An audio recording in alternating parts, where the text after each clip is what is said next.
What is happening in the world right now is panic. Panic is setting in for the ruling class and establishment elites.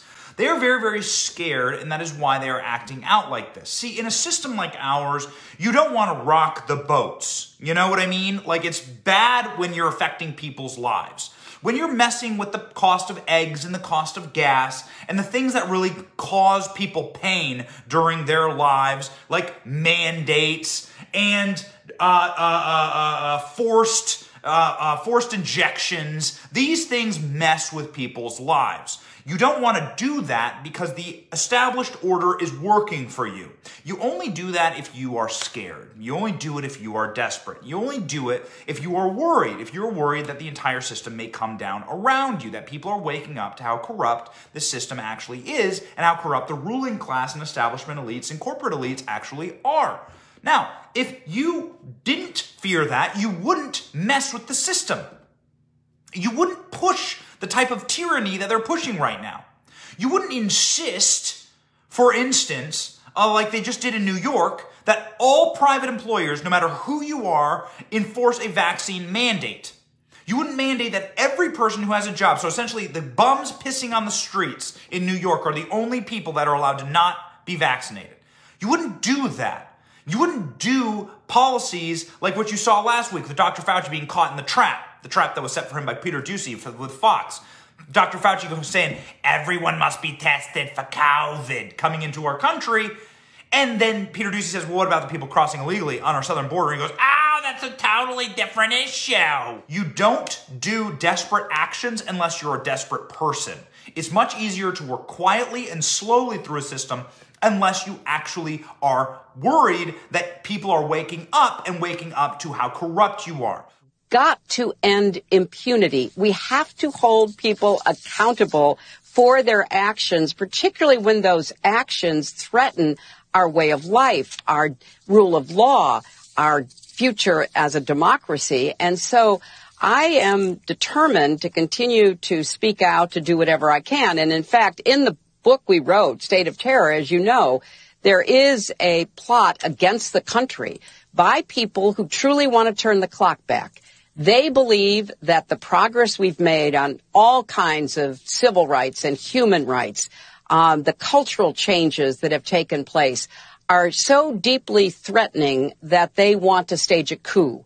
Now, think about it, because that's truly what is behind Trump and his enablers and those who invaded and attacked our Capitol.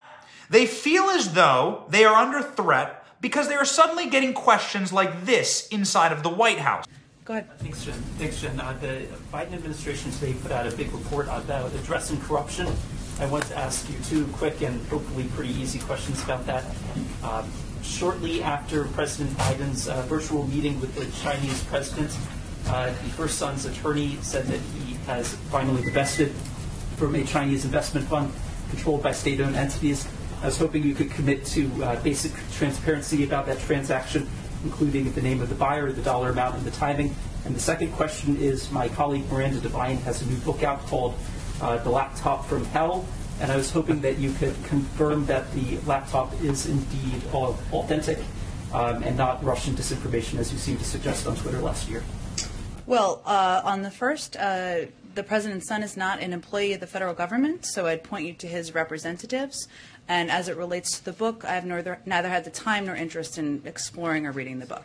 Go ahead, Tina. Go ahead, Tina. I think I answered your question. Go ahead. You can go to the representative of the person who's not an employee of the federal government. Go ahead, Tina. I think we have to move on. Go ahead. Is there anything the White House... Being asked directly to her face about Hunter Biden's laptop. Now, why is this so disturbing to the ruling class and establishment? Because they tried to kill this story. They tried to make a thing that is as real as the sky is blue, as real as the burning ball of sun in the sky every day. They tried to make a thing, which is Hunter Biden's laptop, which is as real as any piece of furniture in your household. They tried to make that go away in order to crush this story, to keep you from learning about it, to keep you from knowing about it, to keep you from even knowing that it exists. Now, this is called regime media. Regime media in Soviet times was pravda, okay, the Soviet term for propaganda. The Soviet term for propaganda was, it doesn't exist unless the state says it exists. Chernobyl is a great example of the state saying something isn't happening. As people are dropping dead from uranium poisoning, as people are dropping dead from radiation poisoning, and hundreds of thousands of people are being affected and given all types of horrific cancers. Entire communities are being slaughtered. Animals are being moved out. Everyone is being moved out of all of these various Soviet nation states. And then Switzerland starts to detect radiation in the air going, what the hell is happening here? This is an example of regime media. They don't care if you die. They'll let a nuclear bomb go off and kill you, and they'll say it doesn't happen. They'll say it didn't happen, and they'll certainly not say that it's their fault. This is an example of a system in failure. It's not a system that's positive. A system that's working is a system that accepts the fact that it has faults and that democracies are real and that people have votes and our votes matter and our votes are legitimate. No. This is an illegitimate system. It's an illegitimate system entirely that is predicated on a singular thing, which is what it's always predicated on. Power. Power for her. Power for her bosses, power for the corporations behind them, power for the corrupt pharmaceutical industries behind them, and so on and so on and so on.